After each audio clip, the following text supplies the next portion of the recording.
win on Sunday, sell on Monday. Formula One is a $2.5 billion industry, but for manufacturers investing in it, it is not a guarantee of more car sales. According to Sauber team chief Alessandro Bravi, the increasing global brand value from being on the grid is priceless. And given he employs the first Chinese driver, Zhou Guanyu, and next year sees the return of the Shanghai Grand Prix, he says it's about time Chinese companies make the next step. And I think for a Chinese manufacturer, it will be important to join Formula One, not just because they need to be known outside of China, but also because they can use this platform to develop technologies for their future road cars.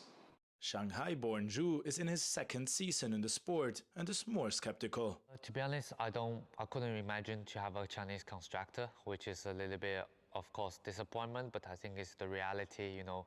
Of course, it could be a brand that's maybe named after a Formula One team. Sauber already works with Chinese partners, for example in the field of artificial intelligence. The SenseTime system, which is developed in Hong Kong, decides the exact time when to make a pit stop and change the tires.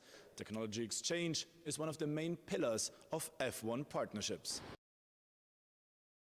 Alfa Romeo, Sauber's current racing partner, has been using the access to technology for the development of 2 of its road car models. And according to its management, the Italian manufacturer increased its return on investment by at least 10% during its 4 years. But the Italian team is not renewing its contract, maybe because making a noise in F1 requires serious amounts of money. Here we have the wind tunnel.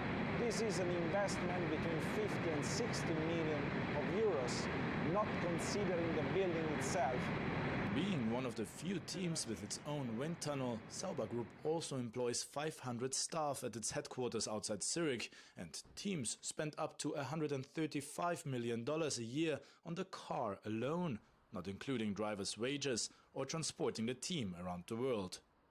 Even if being a business partner is a more realistic step, Chinese companies could reach an extensive audience. Super Bowl, that is the most important, sports event in US. And they say we had 350,000 spectators attending the event. And we say, yes, we have an average of 350,000 spectators per each Grand Prix. So it's like if Formula One is hosting 24 Super Bowls each season. This is the value of Formula One as a global platform. While Sauber say it's time for Chinese brands to get involved in the sport, the costs are still prohibitive to some.